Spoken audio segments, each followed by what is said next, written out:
I'm just going to pause. Good evening, everyone. This is Virginia Monroe presenting Chris Look Cooks. I'm sorry, it's Chef Look Cooks. I got my own title wrong. Today it's going to be a special holiday presentation, something that I just can't wait to see him do. And I know it's I know in our newsletter it said it will wow your guests even before they take a bite. And it's true. It's so pretty. So Chris, I'll let you take it away and just remind everyone that this program is brought to you every month by the Friends of Edgartown Library. Thanks a lot. Thanks, Virginia. And thanks for the friends. This has been so much fun. I hope to continue doing it forever, basically. So yeah, tonight's going to be pretty fun. It should be pretty basic. I've already got, well, not basic, but it'll be a lot of things you may have done before. We're going to go over some stuff that maybe you haven't done, and you're going to get a cool little deboning exercise with this turkey breast, because I was unable to find a boneless breast, which is totally fine. You're going to have some bones for stock. You can throw them in the oven when you're roasting your dinner and have some nice roasted bone stock for leftover soup, whatever you want to do. As always, I'm going to start off with a little shout out to mise en place, which means everything in its place. It's basically the way I do every time I'm cooking. Try and get all your ingredients together, all the things you're going to need to basically cook, put them in one place so that you don't have to move. What that's going to help us do tonight is be very active in our cooking and do every part of this dish all at once, as opposed to having to prep beforehand. You certainly can prep beforehand, though, if you want to do the stuffing or the gastrique before. The gastrique can get a little thick. It might need to be heated up again before you serve it, but the stuffing will be just fine. In fact, we're going to want it cold when we're stuffing the turkey. We're going to try and cool it as much as we can, but so it goes. And then a big thing that is important is making sure you have your pans as well. So tonight we're going to need a little sauce pot for the gastrique. This is just like a 2-quart sauce pot. You shouldn't need too much because it's only 2 cups. I've got a nice pan that I'm using to sear off and then also roast my my turkey roulade. We're going to put that right in the oven. You guys can also transfer to a baking sheet if you want. Totally fine. And then finally, I just have a pan to make my stuffing in. I like this deep sort of saute roast pan, but you can use anything. You use a sauce pot. I just like this because it's pretty wide, which lets a lot of the moisture cook out of the sausage. We don't want too much moisture in there. We want it to get nice and small and crumbly, and sometimes that can be hard if you've got a smaller pot. But you could use a sauce pot on this. You could use just like a normal saute pan. That's just going to make it a little bit harder when you're trying to stir in the sausage. But let's before without any ado, let's get it started. So I'm going to turn my heat on to about medium high. We're going to try and get this sausage cooked. It's not super important that you brown it. You really just want to get it cooked through, and you want to make sure it has really small nodules. So we're going to start that off right now. Before I move forward, this is my mise en place on my food side. So I got all my veggies and salt. Not a lot of veggies in this dish, but that's okay. Got my garlic, my turkey, my sausage, my cornbread, cranberry juice, sugar, everything I need basically to cook right there in front of me. All my tools, got 2 different knives, one for deboning, one my sort of all-purpose chef's knife, a whisk for the gastrique. There's no chunks, so you shouldn't really actually need it, but it's there. Just my standard sort of wooden spatula. I love this thing. And then you may have a meat mallet. I have a wooden dowel. It's not quite heavy enough, but I'm just going to hit it really hard. Probably turn off my sound at that point. We'll see how it goes. And then I got some twine. If you don't have twine, I would suggest not trying this. I did one recipe with twine that worked okay, or rather one without, and that was just chicken breast, and it started to fall apart. This is going to make your life so much easier. It's going to make it look really pretty too, because it will loosen up as you're cooking if you don't tie it tight. And we're going to practice, I believe it's called trussing up the roll. That'll be really fun. I've only done it a couple times. I usually don't use twine, but it's pretty easy. It's kind of intuitive once you start doing it, and we're going to show it all on camera, so you guys will know by the end of this at least where to find a video if you need to figure it out. So first things first, that is heating up. We're going to get our sausage out of its casing. I got some really nice sweet sausage. We are doing a sweet cornbread here. Here, let's pop this down here so you got a nice little view there. Awesome. We're doing a sweet sausage, sweet Italian. You could do spicy if you want. You can pretty much do anything you want. You don't even have to use sausage. You can just do cornbread here. But I really like a sweet sausage. That fennel is going to be really good with the cornbread. And I think just pork in general with cornbread is just such a nice little flavor. I used to work at Morning Glory, and I used to make their sausage. So we're just going to cut these right down the center like that. That's going to help us to get through that casing and get all of the glorious grind out of there. And you're just going to take that casing and just peel it right off. Beautiful. All I've got now is basically just ground pork. We want to be careful though, because this has been in those casings for quite a long time. So it's going to want to hold its form. And so before we put it in the pan, we're just going to go ahead and kind of like chop it up, mush it around basically. It's going to help it so it doesn't stay in that sort of tubular form. We really do want this to run your knife down. You really want this to get into as small pieces as possible. Basically, whatever size ground they use, which for sausage is usually pretty thick, that's the grind that we want to come out. So that looks pretty good. I'm going to pop it in my pan. Let that start rocking.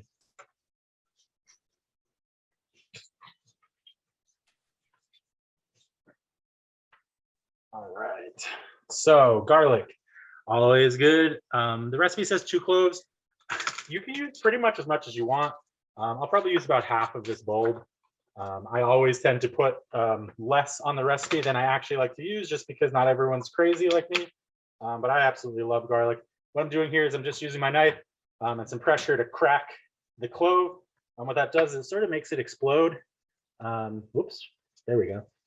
And it makes it really easy to peel. You can just sort of slip it right out of its shell there and then chop it up. It also releases a lot of enzymes in the garlic. They have a natural defense mechanism since they do live in the ground. If they get crushed, they release a lot of enzymes, which hopefully protects and repairs them so they can continue being seeds. However, because this is what a garlic plant grows out of, is one of these, in case you did not know. So if they're crushed, they actually release a lot of enzymes and they're actually more bioavailable. So if you can crush your garlic before you eat it, even if you get peeled garlic, give it a little crush. It will make it not only taste better, but it will make it better for you. All right, we're gonna get on in here. And depending on, your temperature and what kind of pan you're using, your pork may stick right off the bat, just as the fat starts to render. If that happens, just turn your heat down a little bit. And I guarantee you, once that fat starts to come out, it'll scrape right up off the bottom.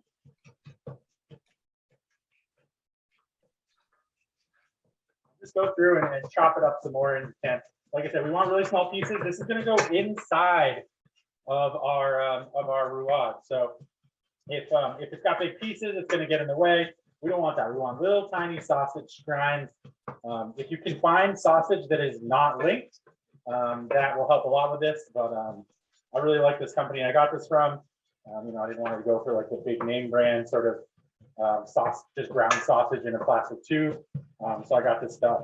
Really like it. It just tastes good. It smells good. It's made locally, which is nice. And this is already looking good. In fact, it's going a little too fast. I'm going to turn that down real quick.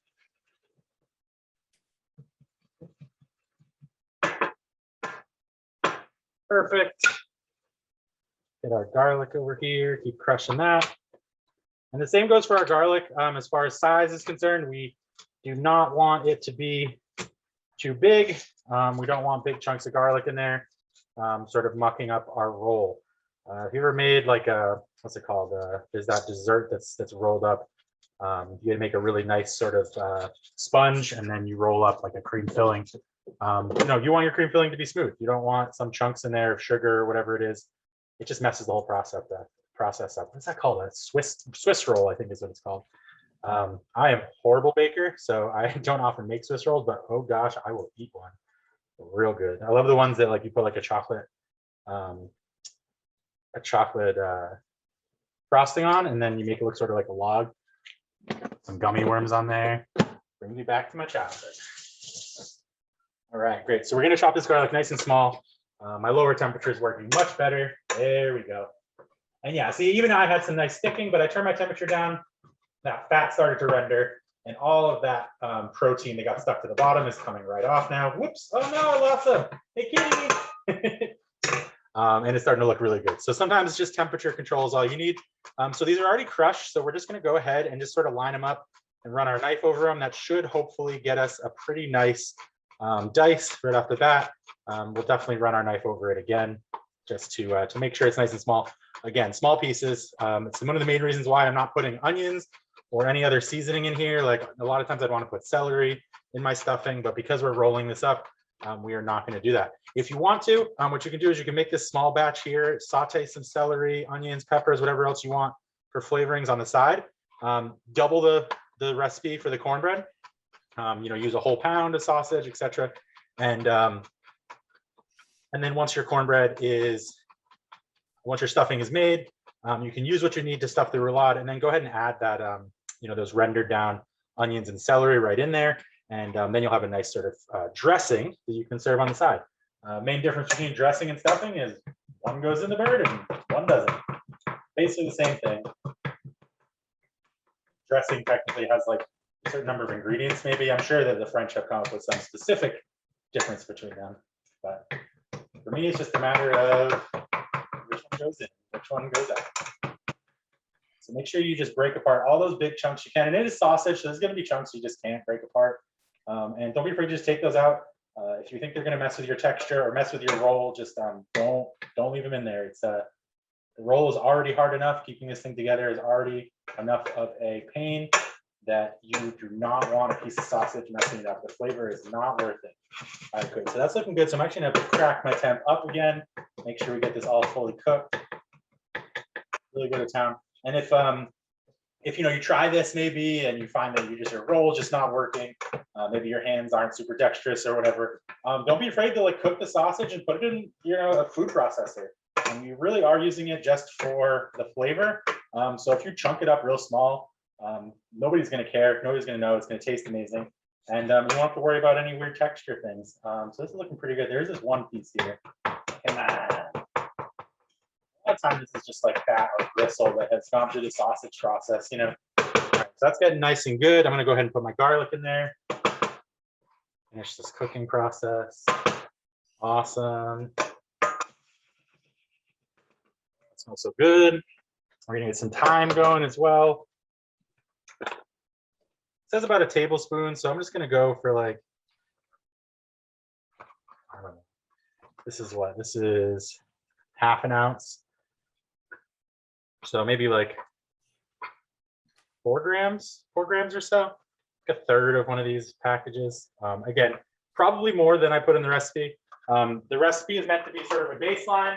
That's what you're going to want to do if you want your food to taste good. If you want your food to taste really intense and thymy and garlicky like I do, just put more in. That's what I'm doing, and it's going to work out really well.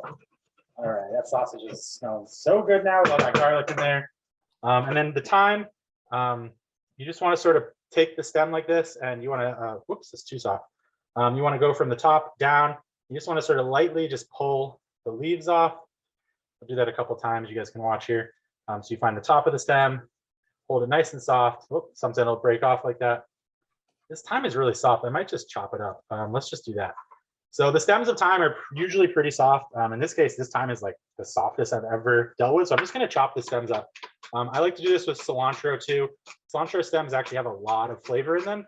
So I'll often just like chop cilantro stems up and put them into like a stir fry with some meat. You're never going to notice they add a lot of flavor. They add some nice texture. And thyme also is the same. If the stems are tender, which these are, you can just go for it. If it's like an overwintered thyme or something, maybe you're going into your thyme that sort of sat out all winter and it's now springtime, starting to grow again, I maybe wouldn't chop up that. But this stuff appears to be grown and then probably only like a one growth before it's harvested. It's not meant to stick around. So the stems are really soft, which is great. For this, I'm just going to go ahead and put that right in there. Oh yeah, that's looking real good. Getting nice and brown, getting nice and glorious. All my pieces are small, which is good. That's what we want.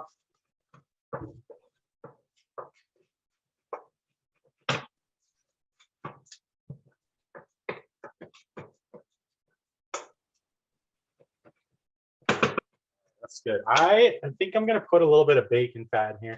Cooked some bacon last night, and the sausage is good. I'm actually really impressed with it. Most sausage would be super greasy by now, but this stuff is pretty dry in the pan, which is totally fine.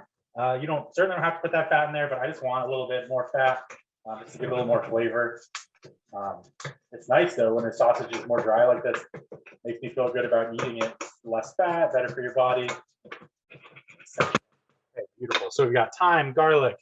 The last thing we need is our cornbread. I just bought one of these cheap pre-made cornbreads. You can certainly make cornbread from scratch if you want to.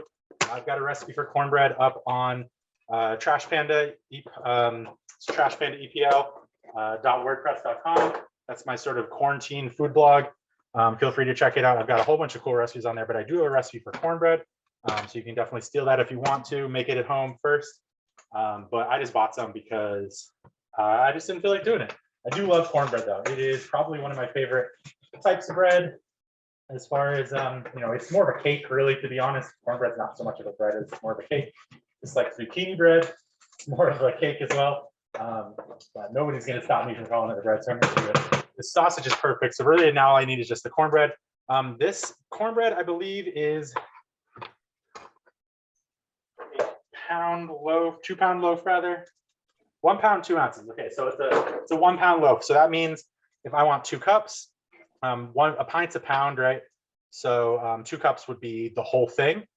I think that that's not going to act out so well because this has a lot of air in it, so it's not going to have a perfect thing. I think I'm going to start with 2. We're going to see how it looks next to the sausage, and then I might put in a third, and I might even put in a 4th one just to see what it looks like. So I'm just going to go ahead and take this off the heat.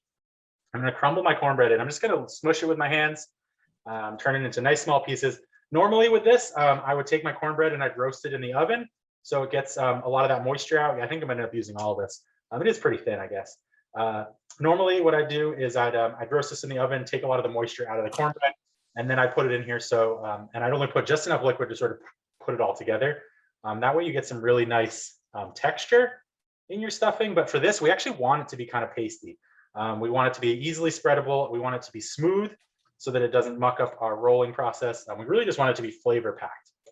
And if you cook your own cornbread, you can put all sorts of fun things in there. You can put the thyme in the cornbread instead of in the sausage. Oh yeah, the cat just got the sausage. Nice. You can do all sorts of different things. You can make it less sweet, more sweet. So there definitely are advantages to cooking it yourself. But we are doing it this way today because it's just easier. All right, beautiful. Let me just take a quick peek at our chats. The web address was www.trashpandaepl.wordpress.com. So that's a WordPress website.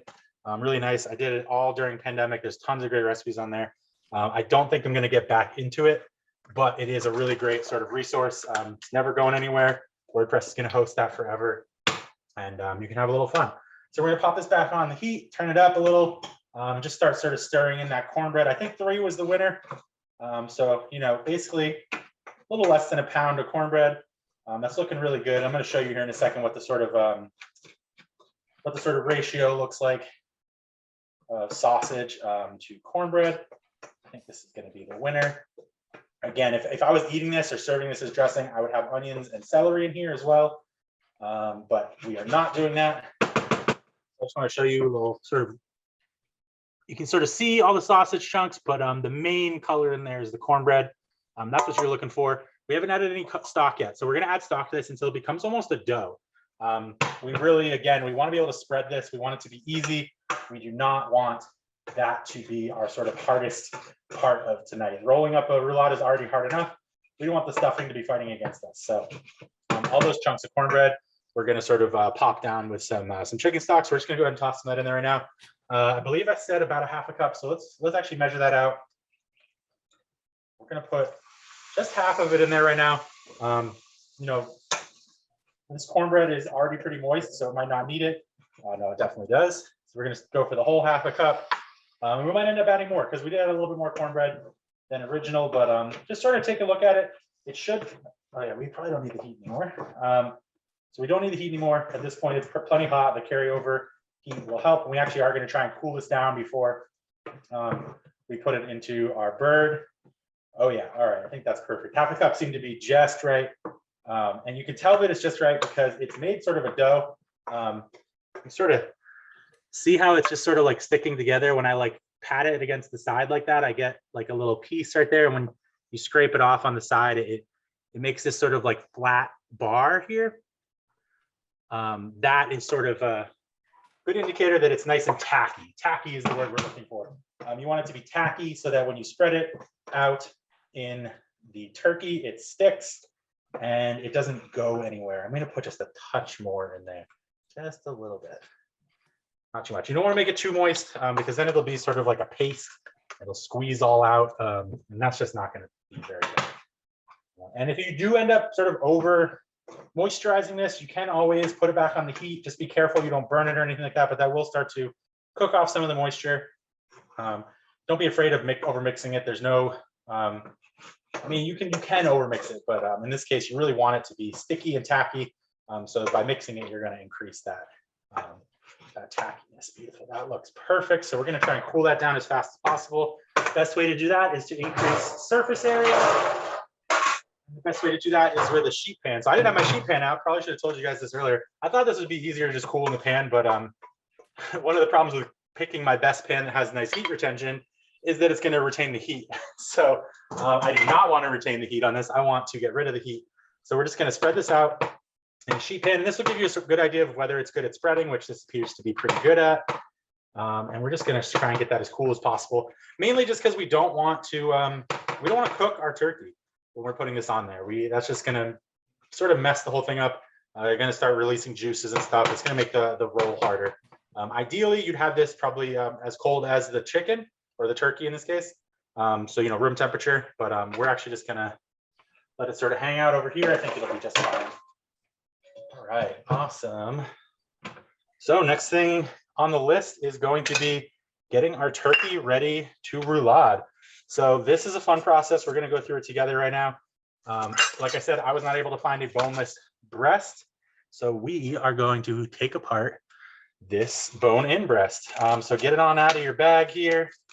I would do this in a sink if you can, which is what I'm going to do, because there's probably a bunch of blood in there. There's probably a bunch of all sorts of stuff in there. So you're going to want some water, clean it off, and make sure you don't get stuff all over your counter.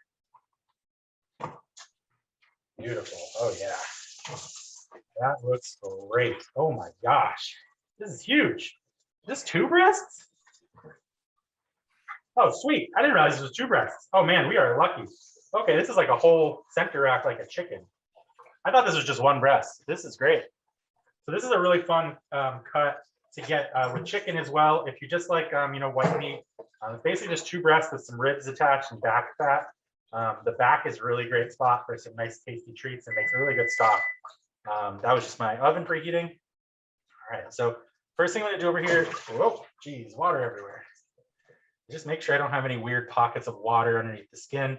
So I'm just grasping the skin at the base where it's thinnest and just sort of pulling up to try and get rid of any weird water pockets. Most birds nowadays are brined.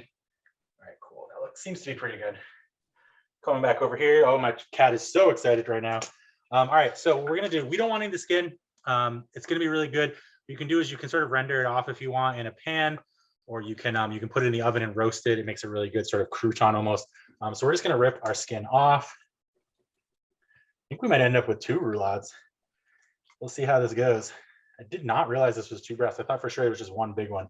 But this turkey's a little baby turkey. He's almost chicken sized. That's okay, because like I said, you can do this with chicken too. So just rip your skin off. It should come right off. Poultry doesn't tend to have a lot of connection to its skin, so you can usually just sort of tear it off using a little bit of force, and it'll sort of come right apart at the seams. Awesome. Beautiful. So there's our skin gone. Like I said, you can go ahead and render that. I'm just gonna put all my stuff in a bowl here. I'll probably end up with a stock at some point, sort of render down the fat, and then awesome. This looks good. I'm just gonna give this a little rinse again. All right. That is beautiful. Okay, cool. All right, so we need to take these breasts off. There's a couple different ways you can do this. I think the easiest way to do it is to find the center bone here on the, that's the breast technically, right? The back, this would be how the chicken would sort of be hanging out most of the time, or the turkey. This is the back, the ribs here. We're gonna just leave the ribs on because they're gonna help hold together the bone structure once we take the breasts off. But what we're gonna do is we're gonna just go right after these breasts. We're not gonna try and mess with anything else. So there should be a bone right down the center here. On either side of that bone is where the breast is connected. So you're just gonna sort of find the tip of your knife and run it right along the side of that bone. You wanna sort of scrape up against the bone and just follow that all the way down. You're gonna do that on both sides. Basically what you're doing is you're just starting to separate that breast. And I'm not doing a great job here, but that's okay. You're trying to separate that breast from the bone. You should be able to feel with the tip of your knife where the bone and the breast connect. So just keep sort of scraping it along. And once you get a nice amount cut off, you can sort of get your thumb in there and start to sort of peel back what you're looking at there.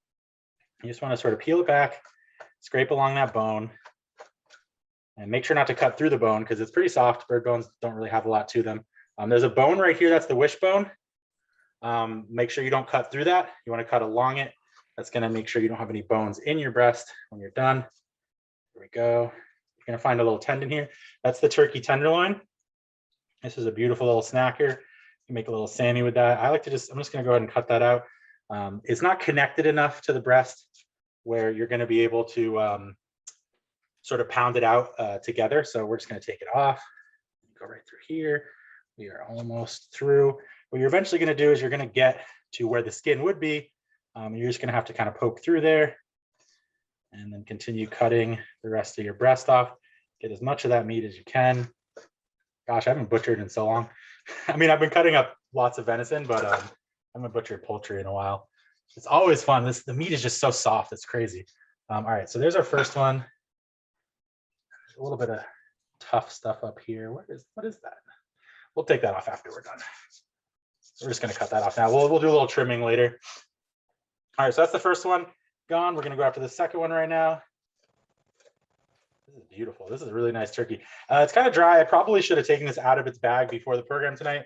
I highly suggest doing that. Maybe do this before and maybe pat it down a little bit. I did not think it would be so wet in there. So go ahead and get that tenderloin out. This is what chicken fingers are made out of, at least the good ones. All right, beautiful.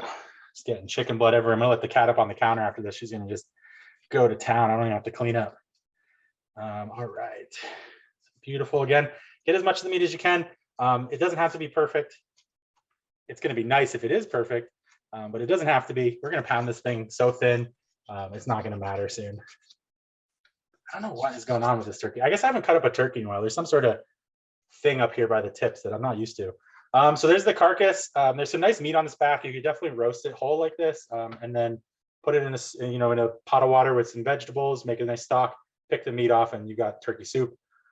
We are probably going to do that later, but not on this program. All right, so I'm just going to go ahead and put this in my bowl. All my extras, don't need that anymore. I'm going to rinse off my cutting board, and then we're going to jump into these turkey breasts.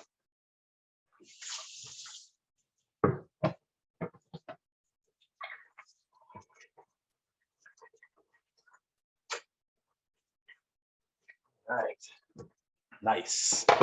All right, so we got 2 turkey breasts. We're gonna do one at a time. Let's see which one of these is better. Let's try and figure out this whole tip thing up here too. There's some sort of tendon in here that I'm not used to. But like I said, I haven't cut up poultry in a while, so that's fine. Usually just sort of experimenting. We'll start to figure things out. You can feel what's tough and what's soft in this meat. So just get yourself in there. Oh yeah, there we go. And you will find, hopefully like me, that you get a nice little chunk that just feels like tough. And we're just gonna cut that out. It looks like there's a little bit of sinew in here. This is the beautiful thing about cutting up your own bird. You get to keep all this stuff. It makes a really good stock. Connective tissues are some of the best stock items. They tend to break down and they add a lot of really beautiful things to your dish. So this feels good now. Looks like we got a nice breast. Should be able to use that. Beautiful. Sort of butchered this one a little bit more, but that's okay. We'll go ahead and give it a shot. So we're just going to cut that out straight up and down like that this time. Awesome. All right, so we got 2 breasts. Beautiful. So what you want to do is you want to butterfly these breasts. They are nice and big right now, but as you can see, there's sort of a thicker part and a thinner part. And so what we want to do is we want to try and cut the thick part so that it is the same sort of thinness as the other one. So we're going to come in here from the side, and we're just going to sort of cut right through the center. How's this look? Yeah, that's good. Cool. We're going to cut right through the center, just sort of peeling away as we do. And we're working here to try and get a rectangle when we're done. We're going to see how it goes. It's not always easy with butterfly and poultry. Sometimes you cut through a little hole. Just going to try to sort of see how it feels. Looks like there's still a little flap right here. So we're going to come back through from this side, cut a little hole there. So don't want that. We want to come a little bit back this way. We're basically trying to get through the breast. We're going to avoid the tail end here with this butterfly because that is already thin enough. We're going to try and get through the breast without cutting through. It's not easy, especially one that you cut off the bone yourself, because it is it's just a little bit harder. But that's what pounding's for. Pounding is going to make this all better. And if it doesn't, that's what rope is for. The twine is going to make it all better. We got a lot of different back ways to do things here. Let's see. All right, I'm going to cut through a little bit right there. Not gonna lie, guys, this is a beautiful learning experience for me too.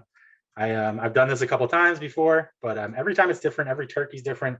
Every breast is different. So you're always going to sort of have a different experience. Okay, cool. So that's looking pretty good. So we got that cut up. We had one breast that was sort of two different thicknesses, and now we've got one sort of meat thing that is close to all the same distance. And it's sort of a rectangle. When we pound it out, we're going to try and pound this thick part towards that way, so we get a nice rectangle. So that's looking pretty good. And the backside doesn't look super great, but that's okay because we don't care too much about the backside. I would like to kind of get into there if I could, but you know what? I think the pounding is going to fix that. All right, so there's our one. We're going to go after this one as well. Again, you want to start at the thick side here, and you want to sort of just cut it in half. Try and keep it in pieces if possible. Don't want to cut all the way through. You can do that too if like you're doing a cutlet, like it doesn't matter, you can just cut all the way through. But because we're going to roll this up, we do want to try and keep it together so that it's one sort of sheet of meat. And just every now and then sort of check, make sure you're not too close to the edges. This one might end up being the winner here.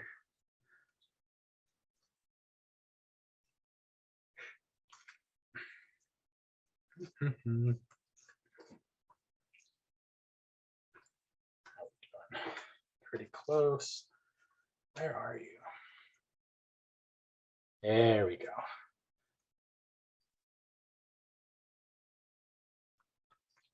So you can kind of feel the thickness too, and where it's thicker, maybe you just sort of go after it. But that looks pretty decent. Awesome, sweet. So we got two nice pieces. Now we need to do the fun part. So I'm gonna go ahead and get rid of this cutting board because honestly, it is just a complete mess. And I'm gonna get myself a nice bag. So I've got a really big bag here. This thing is huge. If you don't have a big bag, that's fine. You can use plastic wrap. You can use all sorts of different things. But we're gonna take our butterfly breast here. We're gonna go ahead and just pop it in there. Try and set it up centrally so you can do some nice pounding. Try and make it so it looks a little bit like the rectangle in the first place.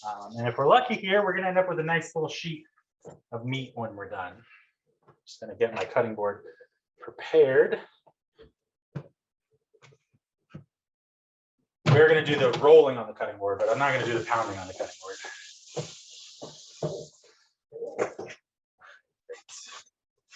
So cutting it right there to receive it when it's done. All right, here we go. So pounding is gonna be intense. I'm gonna try this a couple times. Tell me if it's too loud, and I will turn off my sound.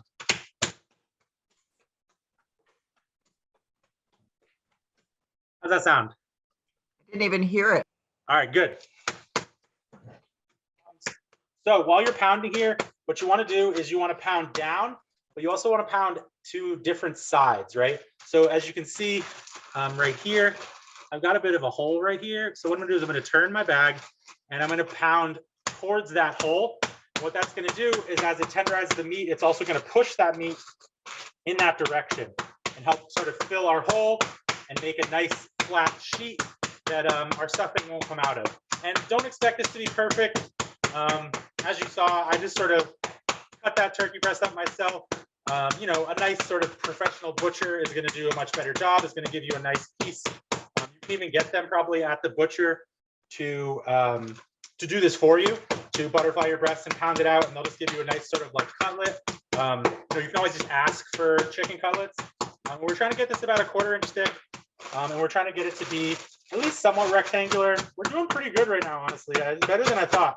And that's kind of the beauty of pounding out your meat like this is it's sort of just like you can pound it for so long that it just becomes a paste. And it's meat, right? So it's got a lot of binding proteins in it. So even if it's a paste, when it cooks, it's gonna stick together. It's basically how they make deli meat, right? They just beat up the meat a whole bunch, and then they put it all in a mold and they cook it, and you get deli meat. If you didn't know that, welcome to the world of deli meat. I highly suggest checking out some YouTube videos on how they make deli meat. It is crazy. All right, so we're actually doing pretty good with this one. That's a pretty nice little rectangle there. I am excited about that. All right, so we're just going to try and get it out of here without it falling apart. Remember, you have been beating on this, so there's not a lot holding it together anymore. All right, come on, baby. Slide on out. Awesome. Beautiful. So we're just going to set this up. And there's going to be a little like silver skin on your turkey breast. Put that on the inside. We do not, that's going to sear on the outside just fine. But what it'll do is it'll tighten up and it might squeeze sort of the wrong way. But if we put it on the inside, it will actually act as a really nice guard for us. So we're going to put that on the inside. We're just going to spread this stuff out. Beautiful. Looking pretty nice. I'll just sort of show you what it looks like. So we got a kind of like a little rectangle of turkey. Not too shabby. And I've got like sort of the inside piece here. That's where we're going to start our roll. You want a flat edge for the end of your roll if possible. That's going to help to keep it all together so nothing comes out. If this was the end, it would just leak all over the place. So this is going to be our start, and then we're going to finish over here. Before I do anything, I'm going to pound out the other breast just so I have it ready. And then we can kind of just do both of our stuffs and go for it. It looks like we're going to end up with 2. I think I have enough stuffing. If I don't, that's okay. The second one just won't have as much stuffing. So again, put it in here, lay it out as best you can so it's sort of a rectangle to start with. You can wear gloves while you're doing this. I'm not too worried about this turkey. In general, I'm not too worried about poultry. Salmonella and stuff is kind of, it used to be a big problem, but I feel like it's definitely moved on. We moved on from that a lot. I literally had medium rare chicken the other day, like not the other day, but a while ago in a restaurant, and it was delicious. It's a really cool experience if you ever had chicken carpaccio or something like that. It breaks your brain. You're like, you've been taught for so long, you're not allowed to eat chicken raw. And then to do it is just such a cool experience. All right, so we're gonna pound this out. This one started a lot better, so we shouldn't have to do a lot of work, but we just want to try and get it about a 1/4 inch.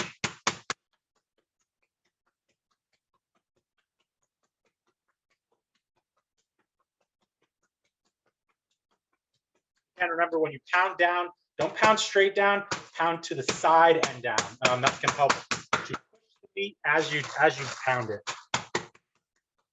into the shape we want.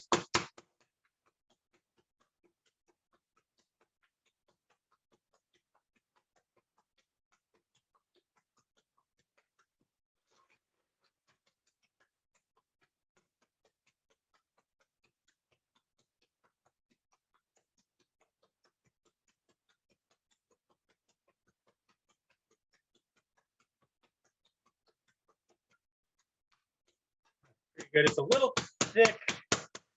Get that last bit.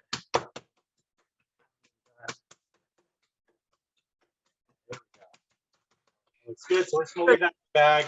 Your sound is dropping out. I'm not sure why. Oh, that's probably because I'm beating on it. Oh, okay. It's trying to cut off my my voice. I didn't say anything too important. I was basically just talking about beating down and out, not just straight up and down. All right, sweet. Well, our first one's done. So now we're just going to sort of cut this stuffing in half. I think that we definitely have enough for both. Oh yeah, totally. Okay, cool. So it's pretty easily spreadable. I mean, this is literally like a dough. I can like squeeze it together and it just holds its form, which is exactly what we want. So we're going to start at the top edge and just use your hands to sort of push it in. You can use a utensil if you want. Don't put anything up at the actual top edge. We need that to be pretty well sealed. And the best way to do that is just don't put any stuffing in there. So go ahead and just push this out, make a pretty nice layer. You want it to be a little bit thinner than the actual turkey itself, but we do want a pretty good amount in there. And you're going to want more towards the center. When we cut into this later, it's going to be a nice little swirl, hopefully like a Swiss roll. And then it'll have like a sort of like core of stuffing in the center, almost like a tofurkey or something like that. All right, so just spread that out. This looks really good. I'm a big fan of what this is going to happen with. And in the recipe, I mentioned doing it the wide way like this, but I think these turkey breasts aren't super big. If they were really big, this would be a little bit wider here, and it would be more like closer to a square.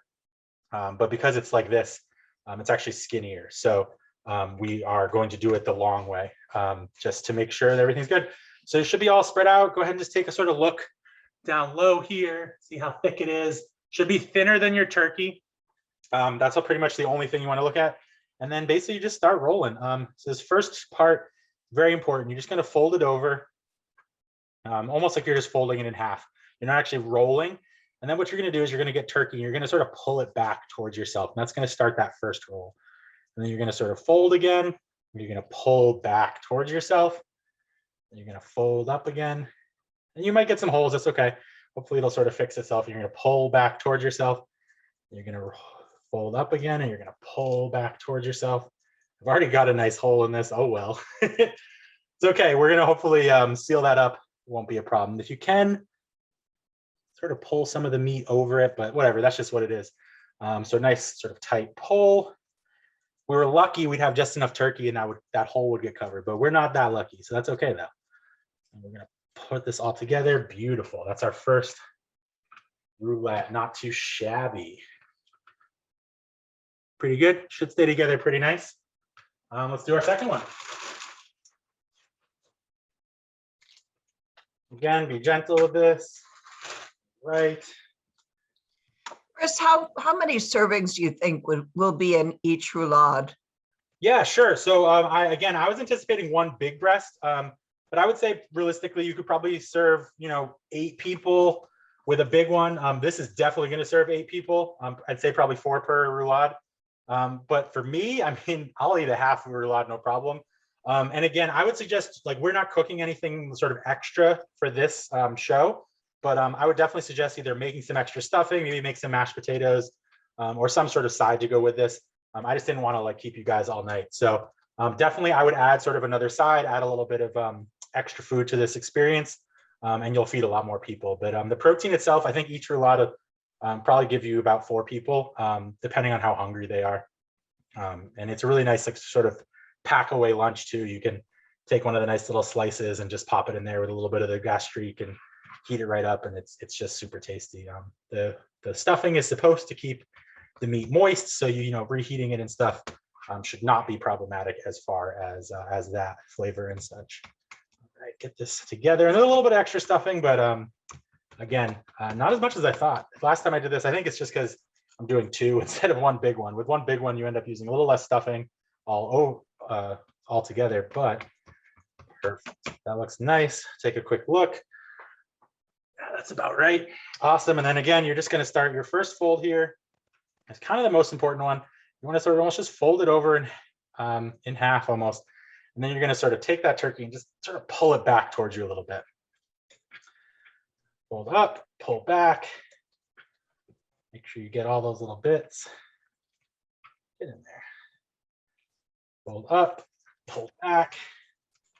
This one's going to be really good. Fold up, pull back, sort of squeeze it. Make sure you got a really nice roll. Not too much air in there. Awesome. Looking good. So we're going to put these both on here. Now we're going to tie it up. Got a little bit of stuffing here.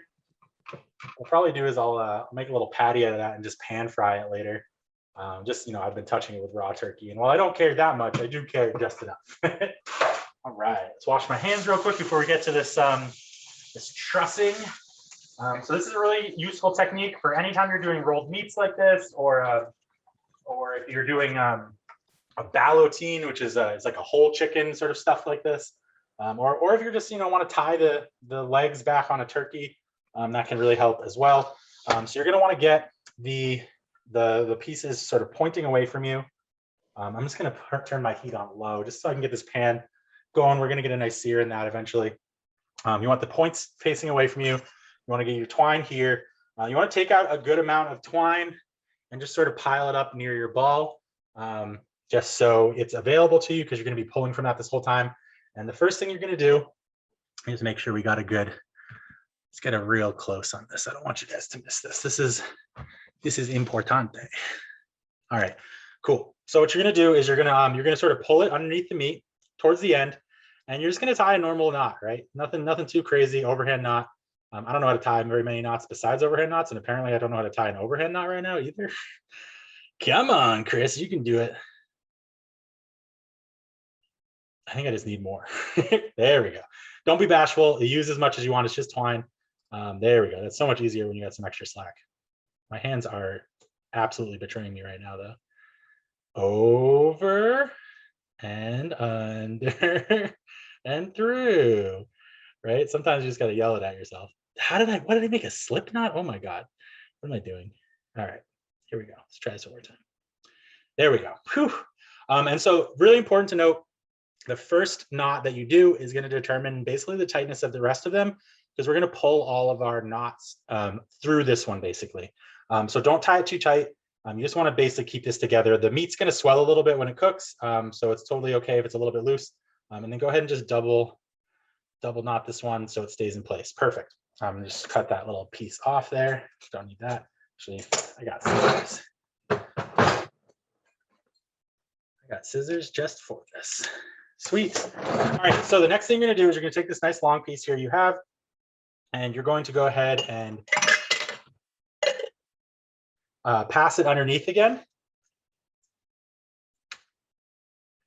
And then what you're going to do is you're going to pull. Oh, that's right. I totally see. This is how often I've done this recently. You want to actually cut this beforehand, because you're going to need to pull it through. So you're going to take this and you're going to. Oh my God, this is a mess. All right, cool. So you're going to go underneath like this, and you're going to have a loop here. And you're going to pull the end of the string through the loop, and then sort of set it up top like that. So now you've got sort of two loops, and you're just going to sort of continue doing that all the way down. And I think about 5 should be about right on this. Again, you have a loop, pull this through the loop, and then sort of set up, make sure you pull all of your excess through, set up a little sort of choke point right there, and then go ahead and do it again. And maybe be a little more gentle with it than I am. And then again, pull the loop, set up a little choke point as you pull your sort of slack through. You can sort of rearrange these things so they make more sense. And then this last one, we're going to go underneath again. And this one we're actually going to tie off completely. And this one we want to tie really, really nice and tight. All right, so get in there. Perfect. Pull it nice and close together. We're going to snip this. And we're going to come on in there and just go through the loop we just made, and then do a nice little overhand just to set that knot. And you've got a pretty well trussed piece. It's not going to fall apart. It's not professionally done, but that's okay. We don't have to be professionals. We just have to be people who like to eat. So that's our first one. We're going to put that over there. We're just going to do it again on this one. See if I can do a little better second time around. And I cut way too much rope, but I think this second one's going to be perfect. So, all right, so we're going to start at this end. Come up here, see if I can do an overhand knot correctly the first time. Hey, look at that. Learning. This is why we do this, so we can all learn together. Tie that nice and tight. Double knot your initial one just to make sure it's good. Cut off the excess. And then again, you're just going to go underneath, create a loop, go through the loop, and then just sort of pull your excess. Of course, I'm also accidentally untying this. I probably should have gone the other way with my loop so that I would be pulling it together as I tighten, but so it goes. So we're going to go through the loop again. Pull it nice and tight. Through again. Pull it nice and tight. And One last time. Through the loop.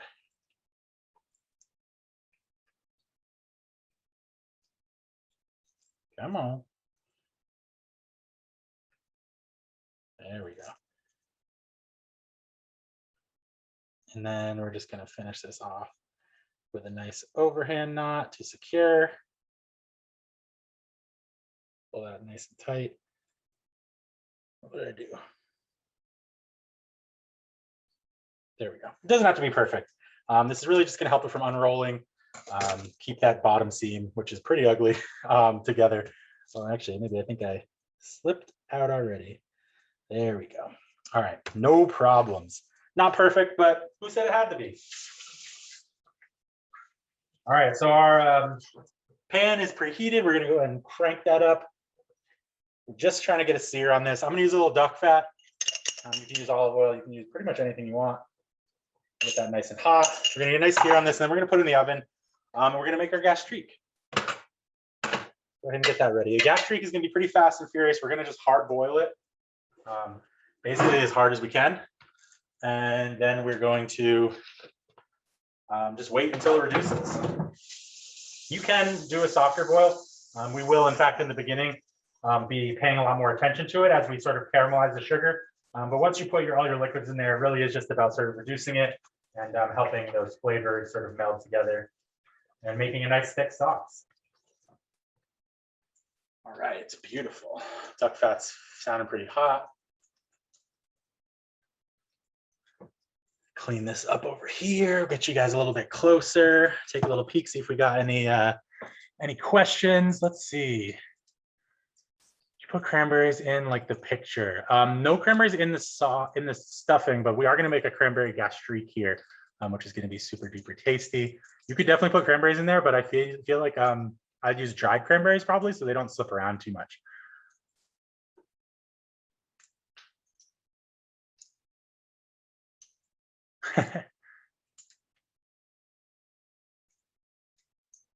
Yes, you are very right.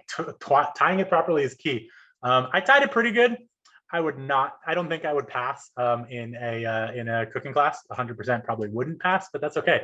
I enjoy doing things my own way. As long as it's together, that's really all that matters. Again, I've made this before without tying it. It's maybe not as pretty, but it works just fine. All right, cool. So we're gonna go ahead and just get these things searing. You wanna start seam side first. That's gonna help to keep it together. We're just doing really high temps here. We're really just trying to get a little bit of crispiness on the outside. And then once that crispiness is sort of set up, we're gonna go ahead and pop it right in the oven.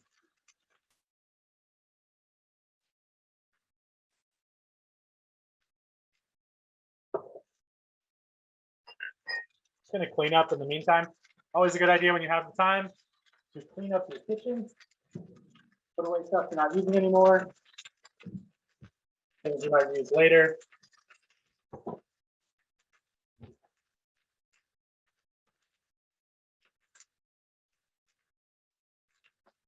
I feel like honestly, I got that sausage and the chicken. I think maybe you can make like a really nice like sausage chicken stew. Could be really nice.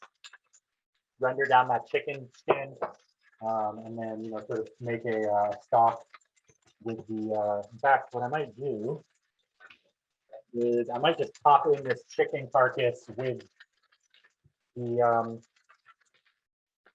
ballotine, so it can roast in, or not the ballotine, the roulade, so it can roast in the oven while we're eating here. Put the chicken skin in there and the carcass, and it's gonna pop it right in the oven. Just like that, so it'll be nice and roasted and able to make a beautiful stock. I always keep my cast irons in my oven. It makes it really nice. They tend to just sort of get heated up and seasoned pretty much every time you cook in there. Pop that stinker in there, get a little roast on it while we're cooking this turkey, I think, in my oven. I think my oven is slowly dying. I'm currently at 450 degrees because it is not hot enough. Oh, that's okay.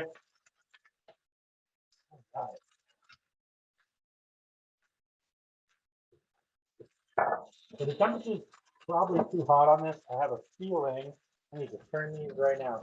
So as always, I always forget something. I end up tongs for flipping. Beautiful. Got a nice little brown crust on the bottom there. Hopefully you guys can see that from over there. Really nice. So what we're looking for. We're just going to do 4 turns on this, or 3 turns, I guess, and then we'll be good to go.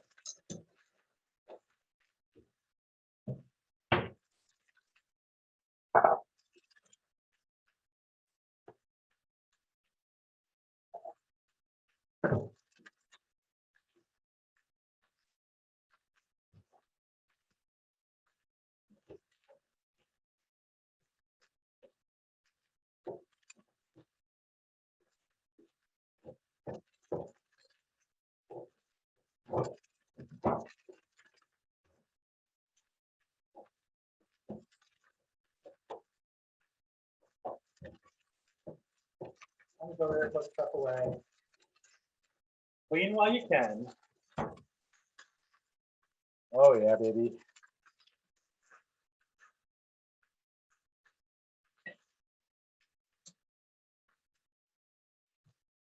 Ooh, that's hot. Great, I took that out of the oven. All right, so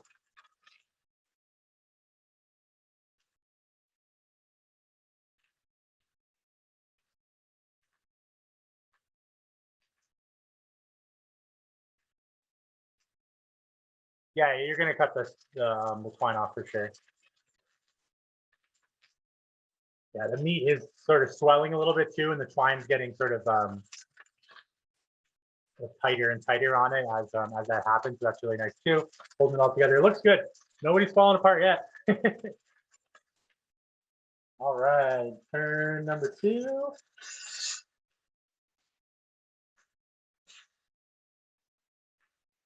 Beautiful. We are almost ready for oven time. Got a little spot back here. I think I'm just going to flip that little stuffing patty in there, see if I can get it cooked for a little snap. So while you're here, get your ingredients for the next part ready to go. Again, it's going to be pretty simple. It's just 3 ingredients: red wine vinegar, sugar, and cranberry juice. I like to use the no sugar cranberry juice. It's just basically just pure cranberry, no sugar at all. It's really good stuff. I would definitely use that if you can. If you end up having to get cranberry juice cocktail, just don't put sugar in it. Just use extra cranberry juice. The whole point of putting sugar in this is that the cranberry juice doesn't have any sugar. The whole point of using the good cranberry juice is so we get all as much cranberry flavor as possible. A lot of cranberry juice cocktails have grape juice in them. And we don't want a grape gastrique, we want a cranberry gastrique. So you can usually get in like the organic foods aisle, or maybe at like one of the organic food stores around here if you can't find it anywhere else. You can always get it online too. But I do recommend trying to find it somewhere here if possible. It's really good stuff to keep around anyways. It doesn't go bad, but it does have a shelf life, so make sure you use it quickly. Just drink it up. It's really good for your urinary tract. There's tons of vitamin C. It's a fabulous product. So use that if you can. If you can't find it, like I said, just don't put sugar. Just replace the sugar with more cranberry juice.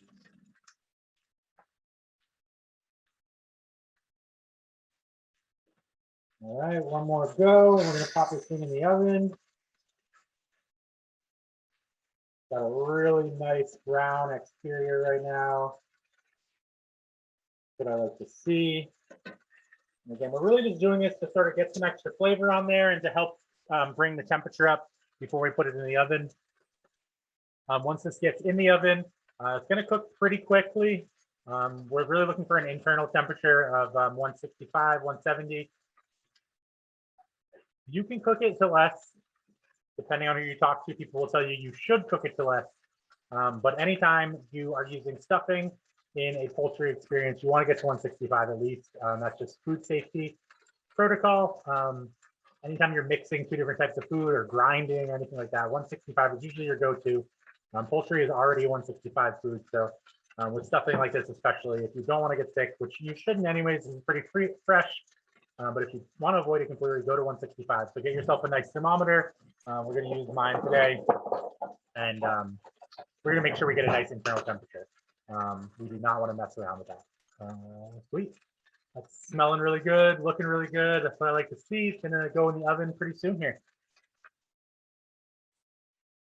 Before it goes in the oven, we are going to turn it one more time so it's back down on the seam side. That's going to really cook that seam into the chicken. So when we cut it, it doesn't unroll, even with the twine off of it. That seam is going to be basically sort of seared completely and utterly closed. That's the hope of these.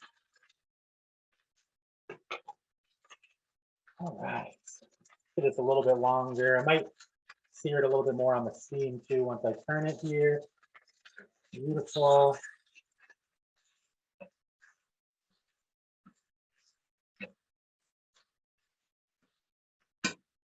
My little cornbread ball did not work out so well. That was a bad idea. It is hot though, so I can probably safely eat it now. All right, so get those nice and center mass. And then we are going to go ahead and just pop these right in the oven. See you later, guys. All right, turn that off. Don't need that anymore. Awesome. All right, guys, we're going to make ourselves a little bit of space here. I'm going to turn this guy up. Actually, I'm going to use, yeah, that should be good. This one's a little hot. We're going to use this one.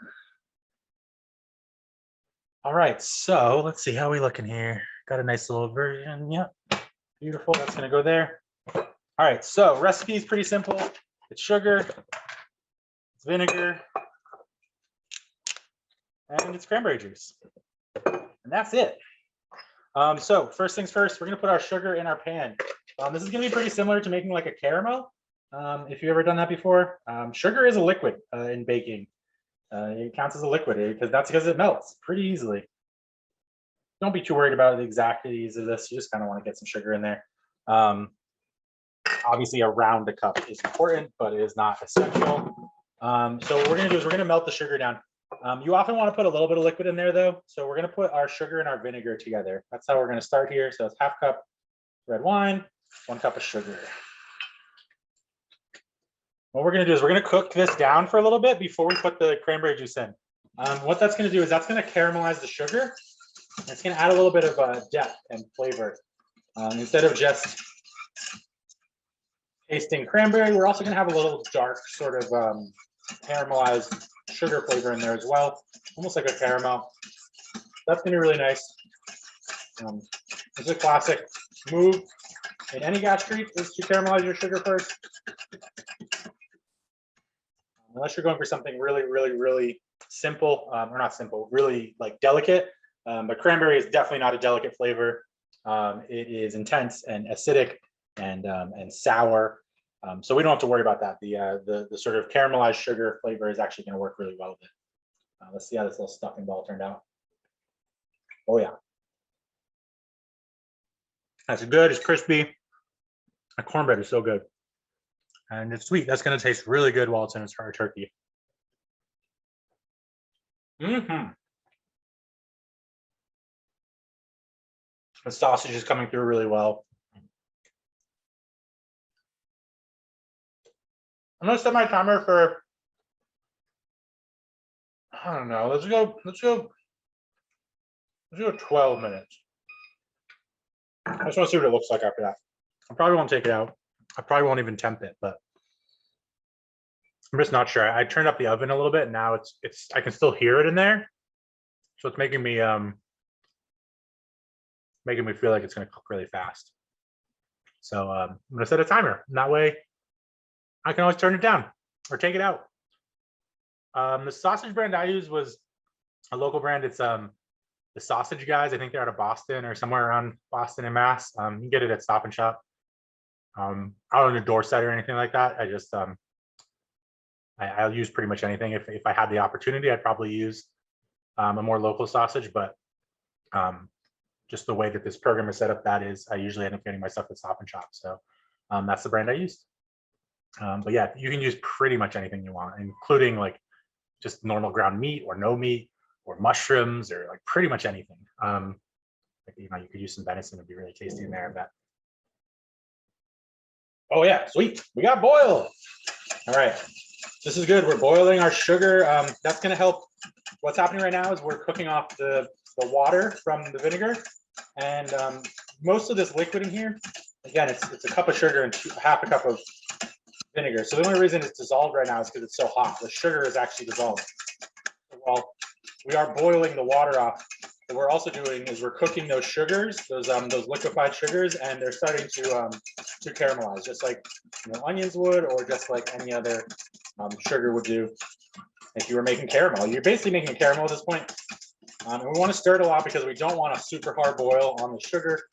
If we get it above, there's some sort of candy temperature. I'm sure I already hit it, but if you get it too hot, it will set hard or soft or something like that. Sometimes I wish I was a dessert person, but I am not so much.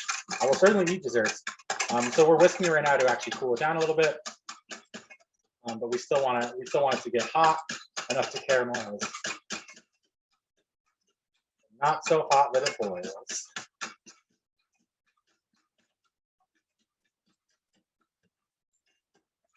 And boiling is okay, obviously. You need to cook off that water. We just don't want it to boil super, super hard. Whew, it's gonna be super vinegary. So we're basically looking for is a little bit of a color change. When I first put this in here, it was kind of like a pale pink. It's starting to get a little darker now. It was pale because the sugar hadn't dissolved all the way. But once the sugar dissolves, it's going to get darker and darker as the sugar starts to caramelize. So we're just looking for a little bit of a color change. It's going to go from a pale pink to a sort of nice clear pink, and then that's going to start darkening and darkening. So it's almost the same color as the cranberry juice we're putting in there. I'll go ahead and get my cranberry juice ready to go in, because this is definitely looking pretty caramelized. And this is the stuff I used. Knudsen, pretty good, organic. That's looking good. It's already dark. I'm gonna go ahead and put my cranberry juice in there. Stir, stir, stir, stir, stir, stir, stir. Definitely just burnt some cranberry juice to my electric stove. Oh well. We're gonna go ahead. Oh, it smells really good in here though. Caramelized cranberry juice. We're gonna go ahead and put the other cup in there. Awesome. And then we're just gonna go to town.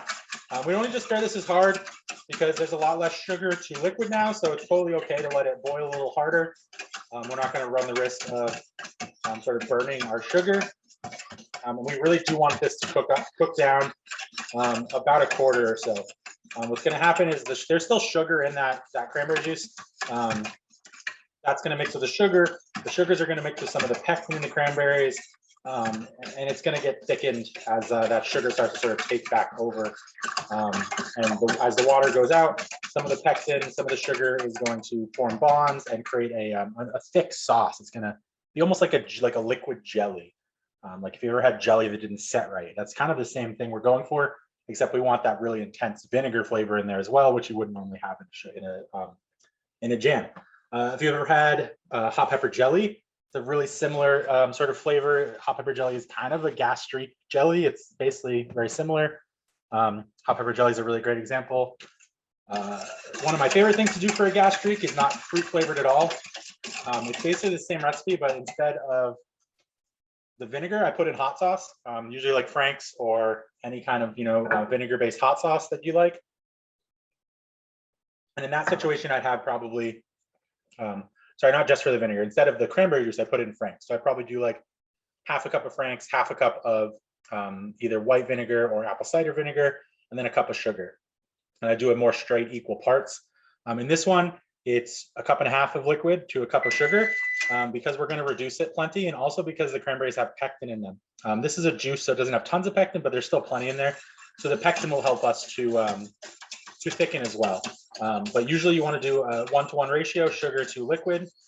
So for a hot sauce flavored one, I do half a cup of hot sauce, a cup of vinegar, or half a cup of vinegar, and then a cup of sugar. I reduce that down. And for a hot sauce gastrique, I usually like to mount butter into it at the end. By mount butter, I mean you slowly sort of melt butter into the liquid as you stir it, and the butter is mounted in that it is sort of emulsified, so it won't come out. That's really great. It makes a really good wing sauce, something sort of way over the top and sweet, Obviously butter and hot sauce is really good for wings anyways. But for me, I like to sort of add a little bit of that sort of sweet and sour Thai influence into pretty much everything I cook. So that's a really fun way to sort of do that. God, it sounds so good. I can hear the turkey sizzling. So we got 5 minutes left on that initial timer. I'm gonna peek real quick. Oh yeah, it looks good. Okay, cool. That is just so nice. So we're just gonna cook this down. I'm actually gonna crank it. Oh, it is pretty high. Okay, cool. Great. It's just about to boil. You can already see it. Hopefully you can see all the sort of liquid coming off, and that's what we want. We want this to reduce. We want this to thicken. It's going to become a really nice sauce at the end. In the meantime, I'm going to get myself a cutting board. And I think I'm just going to clean the cutting board I used before, because we're going to need something to cut these beautiful roulettes on when they come out of the oven. It's okay if that starts to boil. Don't you worry. At this point, it's a lot safer to go ahead and get a rolling boil on it. It's not, the sugar content, like I said, is a little bit lower, so it should be plenty safe. Shouldn't burn anything.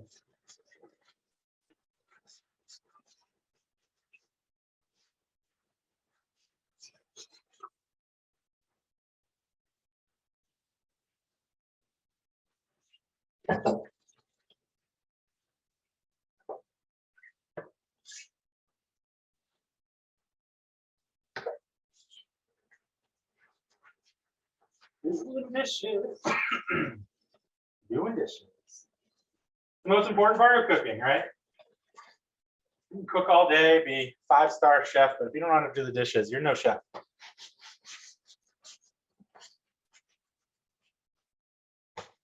Every good chef I've had as a boss jumped in the dish pit before, and I have got so much respect for them.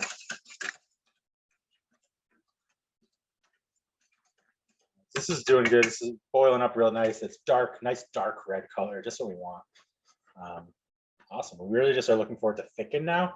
And a really good way to test that is with a nice metal spoon.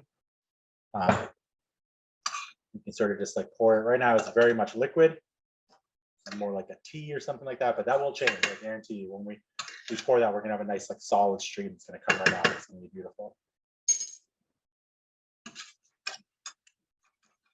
Smells really good there right now. Hi, Kat. Can you be on TV? Yeah. So I introduced my kitten last time. This is Biscuit, sweet potato. She doesn't know what the TV is. Hey, Biscuit, look that way. Oh, there we go. She's super cute. She's a tortoise shell, and she's my new kitten. She's an absolute terror. She will be on the counters. I'm actually surprised she hasn't come up already to try and take over the whole show. But she's complaining because I fed her the dry food she doesn't like.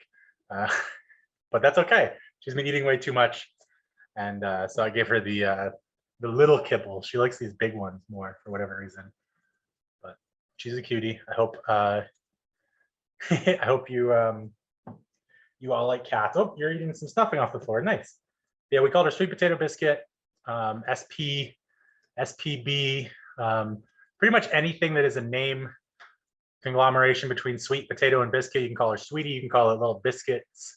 You can call her potato pie. Pretty much as long as it has one of those 3 names in it, it is an acceptable use and will get her attention. The best way to get her attention though is to shake the treat bag because oh my God, is she food motivated. Red raspberry vinegar. Oh yeah, definitely. That'd be awesome. In fact, if you were doing that, I would maybe just skip the cranberry entirely and go back to that 1-to-1, 1 cup vinegar, 1 cup sugar. It's going to cook for less time than this, and just make a red raspberry gastrique. Honestly, that would be really, really good.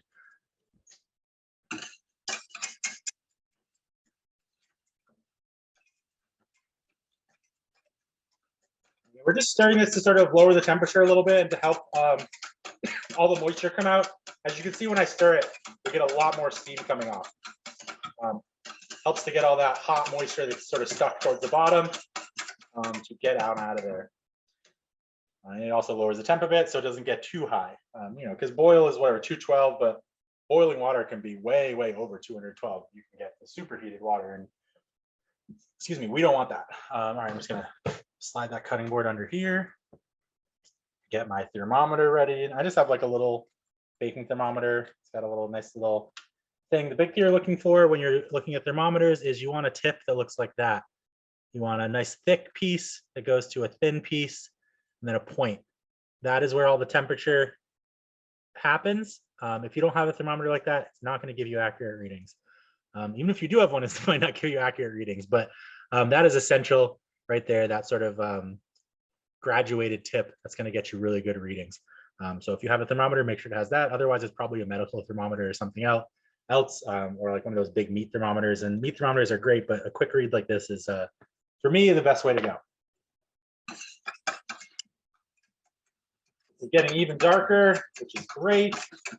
Definitely starting to thicken a little bit, but still pretty juicy. And it's going to happen fast. It's sort of crazy, honestly. Nice. Just take a quick little test of this before we go anywhere. Still juice, cool. So it's going to look like juice. It's going to look like juice, and all of a sudden it's going to look like a sauce, and that's how you know you're good to go. All right, let's take a peek in this oven, see what we're working with, see if it's ready to come out or not. Oh, it smells so good. Our turkey is roasting as well. We're just going to pop these up here. They do look pretty good. I don't think that's done. I'm going to take the temp though, just because.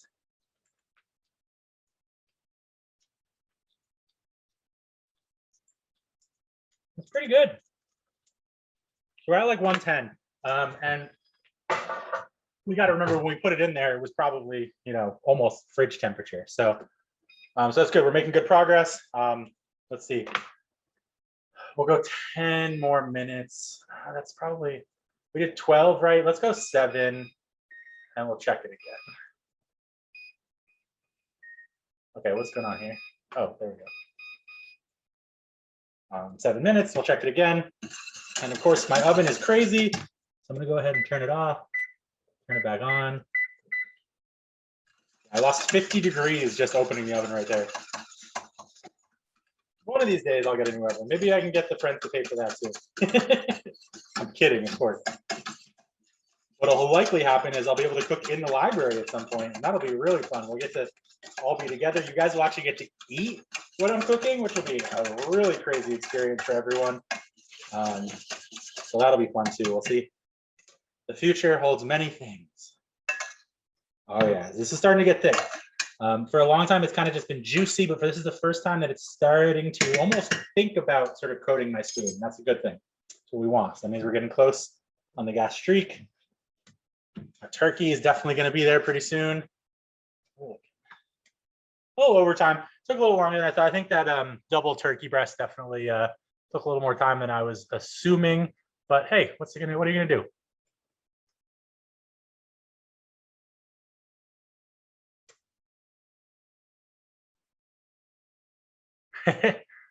Prezi tips? What does that mean? Oh, presents, like presents? All right, let's see. What is one of my favorite hacks that I have used lately? Now, of course, I'm drawing a blank. Let's see. So as you know, we're roasting the turkey carcass in there. And that's like a really great technique in general, just for adding extra flavor.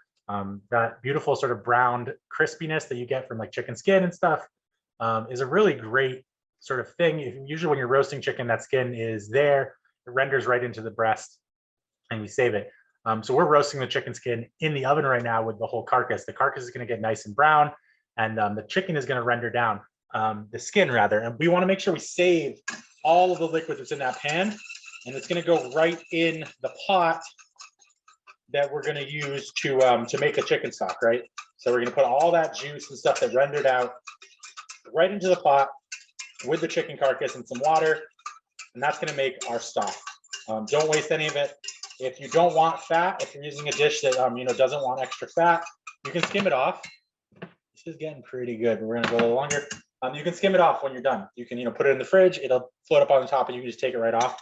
But the fat is worth it to cook with while it's in there. It has a lot of flavor, and it's just really tasty. And for me, what I like to leave the fat in my soups, and what I'll do is I'll put just a quick little bit of cornstarch slurry in there. So a little bit of cornstarch and water, equal parts, and whisk it in. What that'll do is it'll emulsify the fat into the water liquid or the broth liquid, so that you get that fatty sort of coat your mouth flavor, but you don't have that weird oil slick. Some soups are great with oil slick, something like it's a Mexican soup with pork and pozole. Oh, it's called pozole. Like a pozole is really great. You want that sort of fat slick because it's really spicy. It's almost like the fat turns like a red color from all the spices you put in there. So you want the oil slick on something like a pozole. But for some dishes, you don't want an oil slick. You want something that's smooth or creamy, like a chowder. You don't want that oil slick on top. So a little bit of a slurry is really helpful to sort of incorporate that into the dish, so you still get the flavor, but you don't have that, that sort of weird looking oil slick on top. A little cornstarch slurry. You can use flour too. Flour, I feel like, tends to add a little bit more flavor though. You can sort of over thicken. Cornstarch is usually really smooth. I like it a lot. This is getting good. This is starting to get thick. It's starting to like move differently in the pan, right? So liquids, when you stir them, they tend to sort of slosh. This has almost got more of like a wavy sort of like bloop, bloop. That's like the sound. When I'm stirring it, it's got some resistance.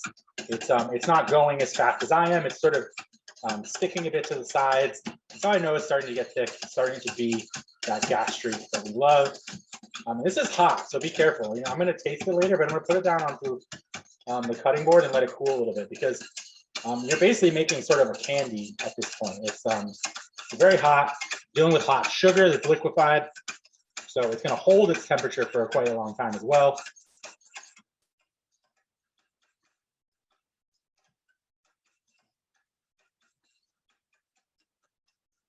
I really thought for sure that this dish was going to take an hour on the point, but hey, what are you going to do?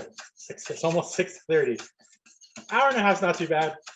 I think, if you do the sauce beforehand, you do the stuffing beforehand, maybe find a boneless chip breast or get somebody to cut it up for you.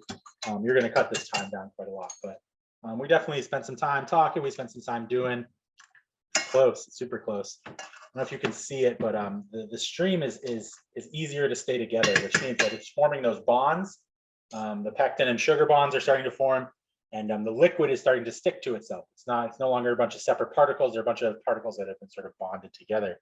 That's what we want. That's why it's thick, is because those particles are close together and bonded, and they create strands instead of individual sort of nodules.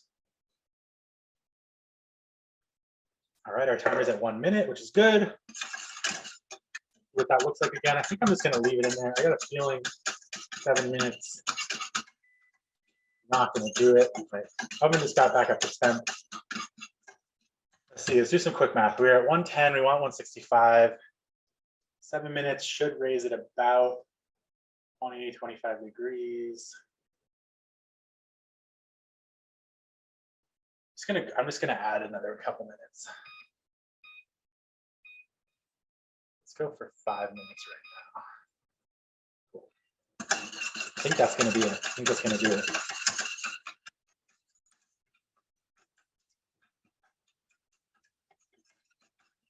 So I mentioned mounting butter earlier. Mounting butter is a great way to make anything a little bit thicker and add a lot of flavor. You can mount butter into literally just pasta water and make a really amazing sauce, especially if you salt your pasta water, which every good Italian will tell you you have to. If you salt your pasta water, you add a little butter in that after. You get that nice sort of like starchy flavor of the pasta mixed with some butter. It's really good. It kind of brings you back to like your childhood, maybe, where you used to make some pasta and butter with Parmesan cheese or something. I mean, that's basically all. Like, this really famous dish that people have been sort of into the past couple of years is cacio e pepe, right? Which is literally just pasta with pasta water and Parmesan cheese and black pepper. That's it. Nothing special in there. A really basic dish. But the trick to doing it is making sure that you can emulsify that fat with the pasta water to make a sauce. And so that's the hard part, right? Because taking Parmesan cheese, super greasy, super oily, you need to somehow stick that into a very watery, starchy sauce, or basically just water, starchy water. And so it's about temperature control and it's about the right amount of pepper. There's never too much pepper for me, so I love a lot of pepper, but getting it just right for like a, a classic audience is, people really enjoy that. And it's a super delicious dish. It's very similar to like a carbonara, just no eggs, lots of pepper, cheese, and starchy water. So yeah, melting butter is very similar to that process. You want to do it slowly at a controlled temperature. The reason I'm talking about that is that you can totally mount butter into this gastrique if you want to. I love mounting butter into gastriques. They're really sweet and sour, so adding a nice little sort of flat, fatty component to them, especially something as creamy as butter, I think it really adds a lot, and it helps them to sort of, if you're not exactly a super sweet and sour head, it helps it to be a little more accessible because you can taste that butter and it really sort of starts to bring it together. Another thing you're going to notice while this is boiling is the bubbles are going to start changing. And that's a good sign that it's starting to get close. The bubbles are going to have an easier time forming in a thicker liquid. They're going to get bigger, they're going to bubble larger before they pop. And that's because you have those strands forming between the sugars and the pectins and stuff that's in here. And that's going to make, a thicker sauce. And once it gets thick, it's going to bubble differently. Kind of the difference between pasta water boiling and spaghetti sauce boiling, for instance, is maybe a good example of sort of what that sort of looks like. That's a really good sign. Oh, we are so close. I don't know if you guys saw that. So it's been pretty much liquid this whole time, but for the first time since I've done this, I've been able to make like a proper solid stream. It hasn't broken itself. That's a really good sign that we're getting close to being done with the gastrique. I'm gonna just take a little bit of this out, let it cool over here on the cutting board, see what our flavor is like. Shouldn't need to add anything, but it's always worthwhile. We're like right on the edge. You can overcook this, you can over thicken it. You'll end up with almost like a caramel, honestly, like a cranberry caramel, which, don't get me wrong, absolutely delicious, but not what we're looking for today.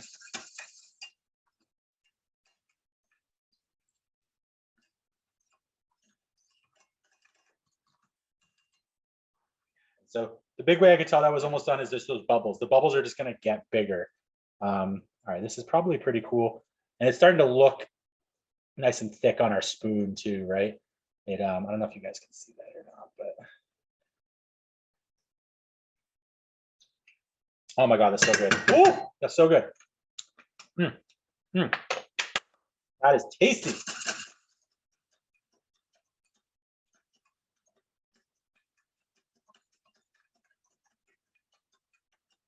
I'm gonna whisk this really hard, try and get the last bit of that liquid out. I think this is basically done.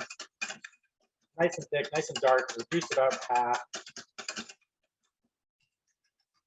I can't even really see through it anymore. I think that's just done. Oh yeah, that's done. Perfect.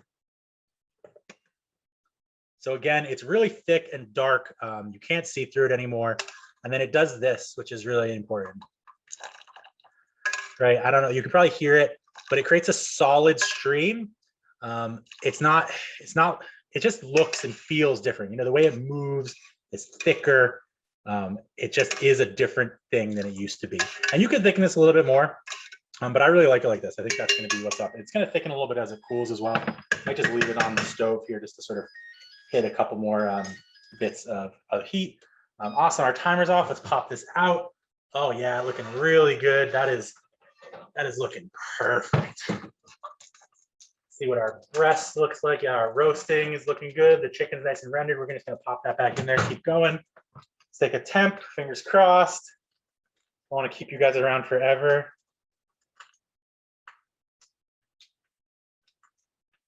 Come on, come on, come on.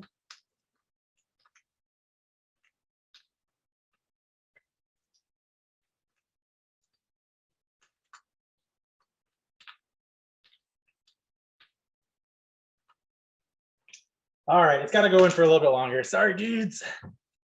I blame my oven. Such a pain in the butt.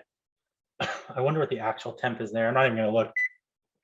I have a feeling that this thing is just not even at 400 degrees, even though I have it set to 450, and that's part of my problem. It just doesn't feel that hot in there.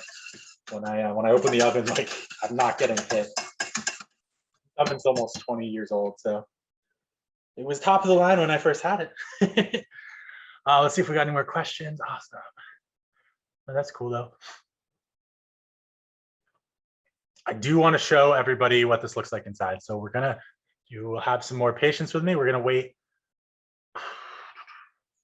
We're gonna wait till my temperature, my oven gets back to 450. I think we're gonna pull it. Like I said, you don't have to get to 165. 150, 155 is cooked. The stuffing is really our big problem, but we didn't cool the stuffing. The stuffing was already hot, so we shouldn't really have to worry too much about that.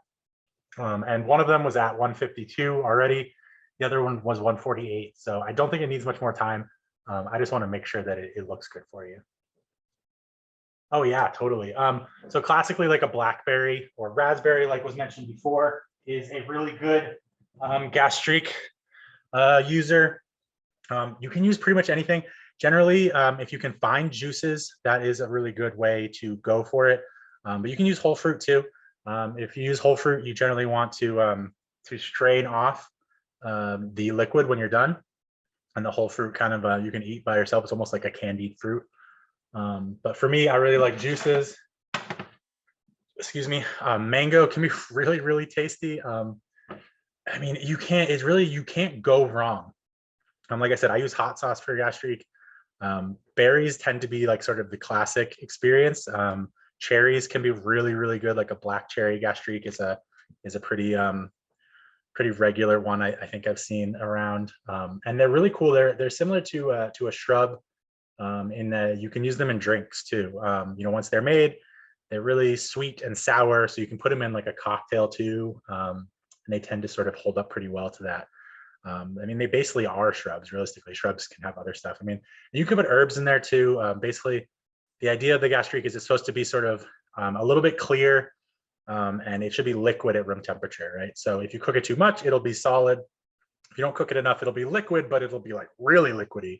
You want it to be thick enough at room temperature that when you pour it over something, it sort of like runs slowly. And if the food is hot, the hotness sort of melts it back, melts that sugar back, and it starts to turn into more of like a pooled liquid. So yeah, anything you want, any fruit that has maybe too much fiber, like apples maybe wouldn't make the best. You want something that's kind of juicy, is usually sweet in its own right, and has a really intense flavor, right? So something like a grape might not be perfect really well because they do tend to, grapes like taste like something, but without the skins, you end up with sort of, they can get kind of bitter if you're cooking down the skins like that. For a wine, it really works well because you've got that fermentation process. But yeah, I think I wouldn't. You could make a grape gastrique, but again, I want to use a grape juice, like a really good Concord grape juice or something like that. That's already sort of dealt with the skins for me. Yeah, totally. Different vinegars for sure. My favorite vinegars for a gastrique are probably red wine, apple cider, and rice wine, which is basically most of the vinegars. But I really like rice wine for it. You want to make sure you use unseasoned rice wine vinegar because a seasoned rice wine vinegar is already kind of a gastrique in the first place. It's got sugar in it dissolved, so you could actually just cook down rice wine vinegar and you'd have a gastrique too. So that could be really nice if it's seasoned. But rice wine's really good for more delicate fruits, something like, or if I'm trying to go for like a more Asian flavor, something like a peach, I might do with a white wine, rice wine. And you can use a white wine vinegar for that too. But for me, I tend to just always go rice wine. I love that like sweet rice flavor that comes along with it. Apple cider is really good for something spicy or something that's going to be guaranteed savory. Because gastriques go really good on like ice cream too. Like you could easily put this cranberry juice on or cranberry gastrique like right on top of some vanilla ice cream and like call it a day. That's really tasty too.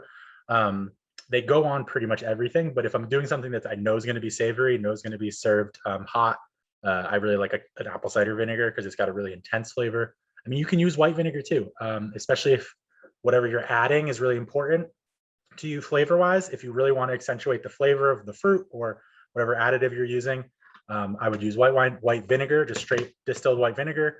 It's going to add that acid you need, but it's not going to add any flavor, which means whatever flavor you put in there is really going to come through. In this case, we use red wine vinegar because we wanted to really sort of accentuate that redness of the cranberries. And the cranberries are so powerful in their flavor because we're using the sort of just cranberry juice that we didn't have to worry too much about the red wine sort of coming through and taking over.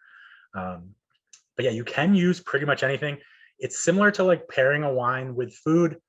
You know, generally darker flavors, you want a darker vinegar. If you're using blackberries, a red wine vinegar is going to be good. Apple cider could work, but apple cider tends to be really intense and goes better again with things that are savory, like that hot sauce I was talking about, or that's something crazy you could do a gastrique with. Pesto or something like that. You know, let's do like a basil gastrique. I probably wouldn't use apple cider for that either, but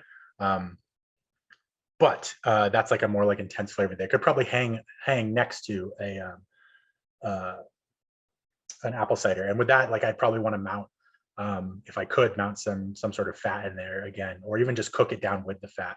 I really like sort of fatty sauces, even when they don't make sense. You know, a gastrique is supposed to be sort of playful and light, but sometimes it's fun to just like darken things up with a lot of fat and make more of like an intense sort of glaze. It's feeling really good. It's sounding really good in there. We are almost done here, my guys. I'm going to show you, I'm going to pop it out. I highly suggest resting this before you serve it, but I'm going to go ahead and get a little cut off the center just so we can do a little bit of plating and just sort of see what this looks like with the gastrique on it. I'm hoping it doesn't all fall apart. Fingers crossed. The rest is really important to let the protein set so that it doesn't fall apart. But I want to let you guys see sort of what that roll looks like, see how we did. I think we're going to take it out. I think it is done. I'm going to pull you guys back here. We're going to do a little experiments. All right, there's that. There's our board. Go ahead and take these out. There's my oven. Oh yeah, I think it's definitely done now. We've actually got a little bit more brown on the top too. I think we really did it. That little extra time was important. My carcass looks nice and good. I'll be able to make a really good broth out of that. Pop this guy over here. These held together pretty well. Can't complain about that. A little bit of beautiful scrapings on the bottom there. Nice little snack for those of you who like more burnt experiences. All right, let's take a quick temp just to see where we're at, to see where we ended up getting. Oh, I changed it to Celsius. Look at that. We actually hit 165. That's what I like to see. Perfect. Hey, you know, sometimes everything turns out perfect. So I would suggest resting this for 10 minutes before you cut it. We're not going to do that, but that's what I would do. I would say let this hang 10 minutes, go drink a glass of wine, whatever you want to do. But we are going to go ahead and pop this open right now because I want to see what it looks like. So first thing you're going to want to do is you're going to try and find your twine here. You're going to cut that first little rope. Get out of there. And then we're just going to go along here and we're just going to cut all the intersections along the top.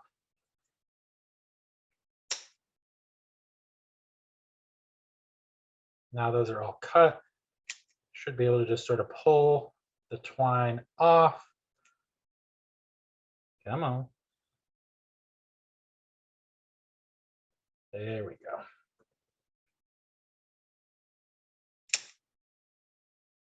Make sure you get it all off. You don't want to eat twine, I promise. There we go. I knew there was another piece in there.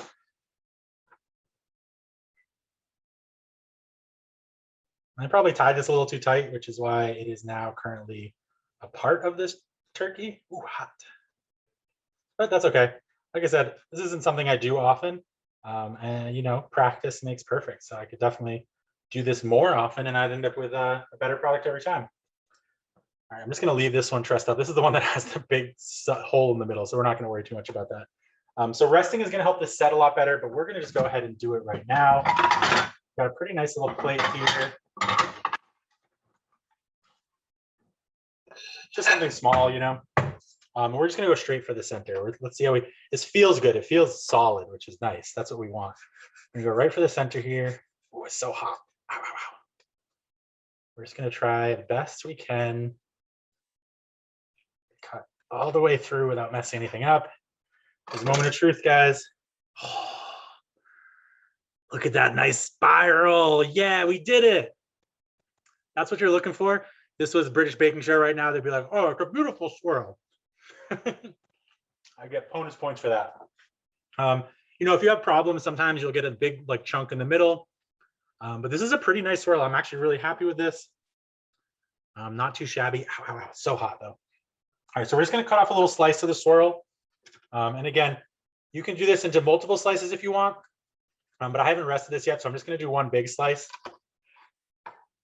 You're just gonna sort of pop it right on a plate like that. Pretty simple. You can stand it up if you want. You know, for 2 pieces, what I'd probably do is I'd do 2 pieces. I'd do one laying flat and then one sort of tilted up on top of it. Here, let's see if I can get another piece to, it really wants to rest. Otherwise, it's just gonna all fall apart, but that'll do. Cool, perfect. So we'll put one piece down on the ground and then everyone's sort of resting on it, something like that. Oh, geez. Oh, I got stuff on my keyboard, something like that. Just a little like, you know, twist.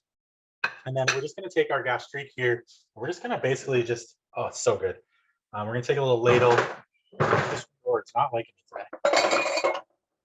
We're gonna take a little ladle. We're just gonna pour it right over the top.